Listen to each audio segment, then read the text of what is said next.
আসসালামু আলাইকুম ওয়া রাহমাতুল্লাহ। আলহামদুলিল্লাহি ওয়াহদা ওয়াসসালাতু ওয়াসসালামু আলা মান লা নাবিয়্যা বা'দা। সঙ্গীত, লজ্জা।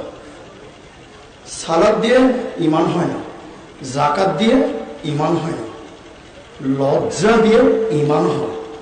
ঈমানে ফি জান্নাত, এই ঈমান তাকে জান্নাত নিয়ে যাবে।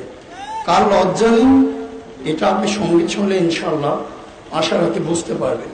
ছেলে এবং মেয়ে, পৃথিবীর যে মানুষই হোক, লজ্জা যদি না থাকে তার জান্নাত হবে না।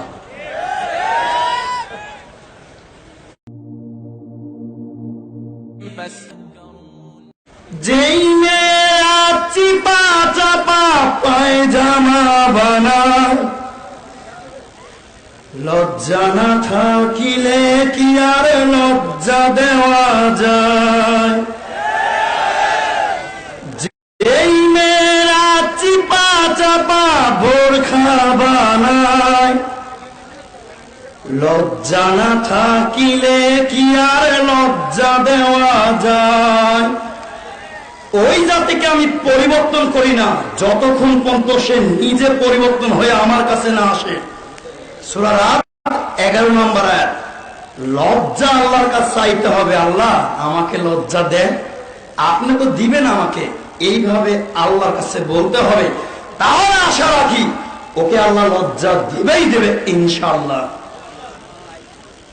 যেই মেয়েরা চিপা চাপা বোরখাও বানায়, লজ্জা না থাকিলে কি আর লজ্জা দেওয়া যায়? লজ্জা না থাকিলে কি আর লজ্জা দেওয়া যায়?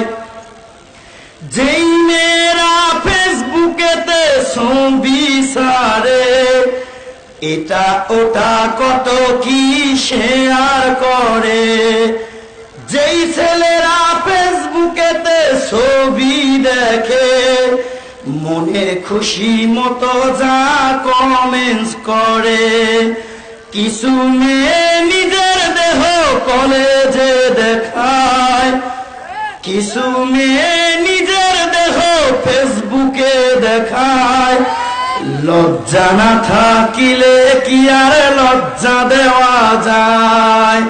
লজ্জা না থাকিলে কি আর লজ্জা দেওয়া যায়?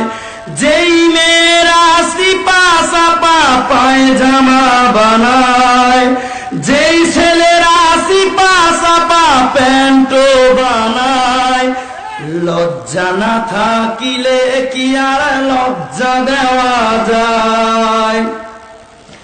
যেই মেয়েরা ঠোঁটে মুখে মারে কত রং, রাস্তাঘাটে বাসে উঠতে দেখায় কত ঢং, যেই মেয়েরা ঠোঁটে মুখে মারে কত রং, রাস্তাঘাটে বাসে উঠতে দেখায় কত ঢং, ওদের দেখে শিক্ষক ছাত্র বারবারে তাকায়, ওদের দেখে ছোট বড় বারবারে তাকায়, লজ্জা না থাকিলে কি আর লজ্জা দেওয়া যায়? লজ্জা না থাকিলে কি আর লজ্জা দেওয়া যায়? যেই মেয়েরা রাস্তাঘাটে মাথায় কাপড় নাই, বুঝতে হবে সেই মেয়েটার লজ্জা শরম নাই। যেই মেয়েরা রাস্তাঘাটে মাথায় কাপড় নাই, বুঝতে হবে সেই মেয়েটার লজ্জা শরম নাই।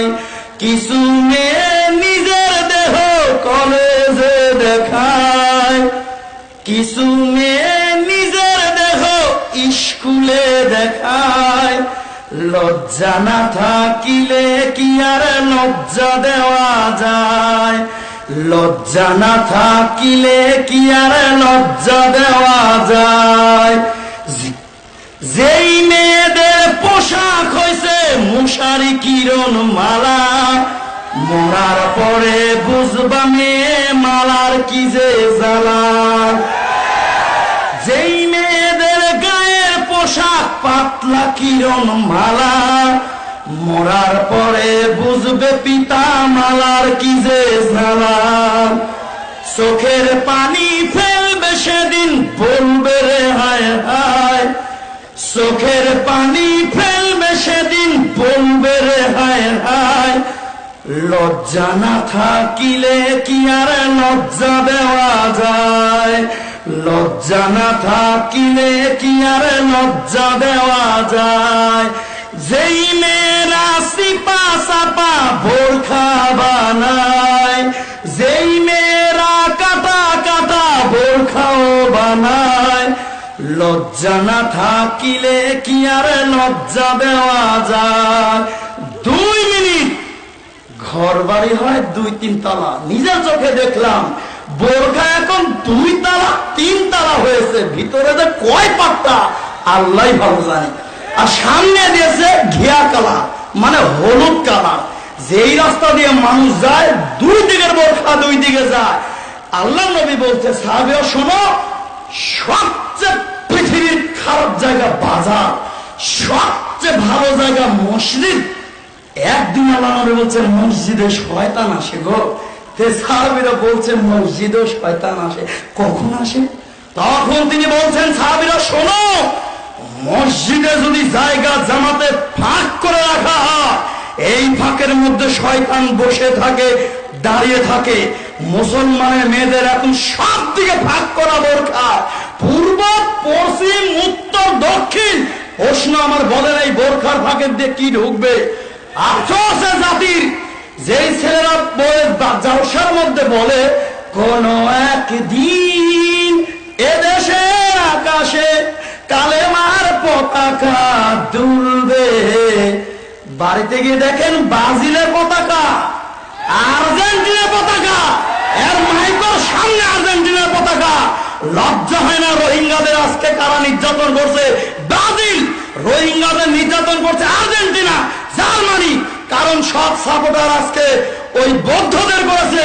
আর আপনারা ব্রাজিলের 3 মাস সারা বাংলাদেশে পতাকা উঠবে ব্রাজিলের। আমি বলে গেলাম, এই ঘরে ঘরে যারা ব্রাজিল আর্জেন্টিনার খেলা বিষয়ে পতাকা তুলেছে, এর বাপমার মধ্যে লজ্জা নেই। বলে গেলাম, মোখলেস বিন মুমতাজ, আপনি মনে রাখবেন, প্রত্যেকটা মুসলমানকে যত নির্যাতন করেছে, এক একটা ইহুদি খ্রিস্টান। আর আপনারা এই এত দূর থেকে এসে, এই যে এখনো যারা বাদাম খাচ্ছেন না, এভাবে ইসলাম এভাবে হয় না।